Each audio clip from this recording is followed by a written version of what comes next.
మీ అందమైన ప్రయాణం ప్రారంభించండి. 49 మీ తల్లిదండ్రులు కావాలనే కలలను సాకారం చేయడానికి సహాయపడుతుంది.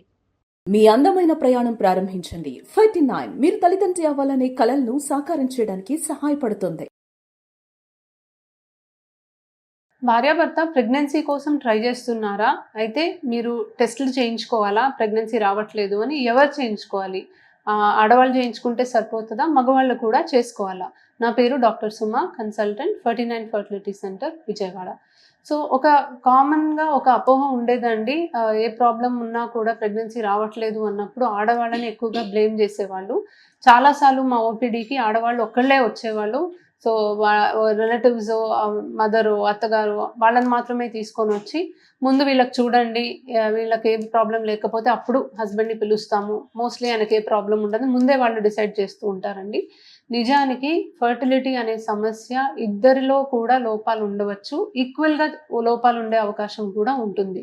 So 50% of the times male పార్ట్నర్లో ప్రాబ్లం ఉంటుంది, 50% ఆఫ్ ద టైం ఫీమేల్ పార్ట్నర్లో కూడా ప్రాబ్లం ఉంటుంది. సో ఫర్టిలిటీ అసెస్మెంట్ అనేది హస్బెండ్ వైఫ్ కలిసి ఇద్దరు వచ్చినప్పుడే మనకి బెస్ట్ జరగడానికి ఛాన్స్ ఉంది. సో హస్బెండ్ వైఫ్ ఇద్దరిని ఫర్టిలిటీ చెకప్కి రమ్మంటాము. ఆడవాళ్ళలో మోస్ట్ ఇంపార్టెంట్ స్కాన్ చేస్తామండి. సో స్కాన్ చేసినప్పుడు అండాశయంలో ఎన్ని ఎగ్స్ ఉన్నాయి, ఏమైనా కణుతులు ఉన్నాయా, గర్భసంచి సైజ్ ఎలా ఉంది, షేప్ ఎలా ఉంది, గర్భసంచిలో ఏమైనా గడ్డలు ఉన్నాయా అనేది చూసుకుంటాము.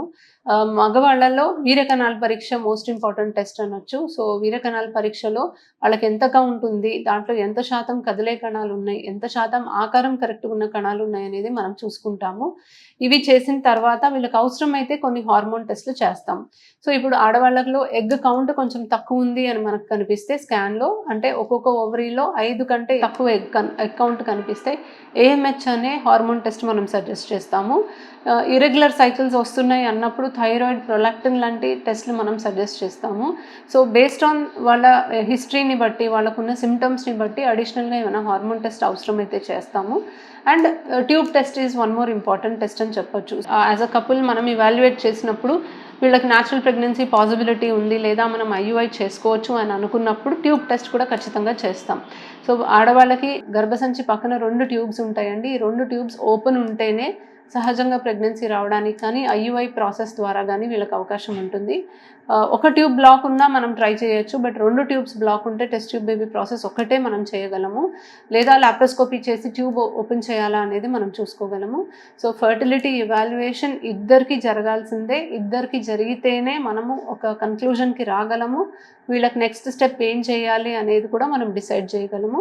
And 1 year of regular unprotected intercourse, periods రెగ్యులర్గా వస్తున్నాయి, ఏజ్ 35 years కన్నా తక్కువ ఉంది, వేరే ఎటువంటి రిస్క్ ఫ్యాక్టర్స్ ముందుగా నుంచి లేవు అన్న వాళ్ళకి 1 year వరకు మీరు రెగ్యులర్గా ట్రై చేసినా ప్రెగ్నెన్సీ రానప్పుడు ఇద్దరు కలిసి వచ్చి సంప్రదించాలి.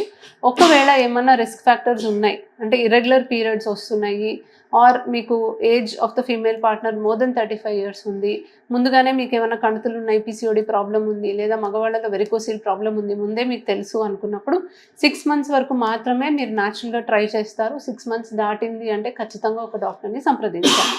సో ఇద్దరు టెస్ట్కి రావాలండి. ఇద్దరు టెస్ట్లు చేశాకే ట్రీట్మెంట్ అవసరమా లేదా, ఒకవేళ అవసరమైతే ఏ ట్రీట్మెంట్ అనేది డిసైడ్ చేయడం జరుగుతుంది. Thank you.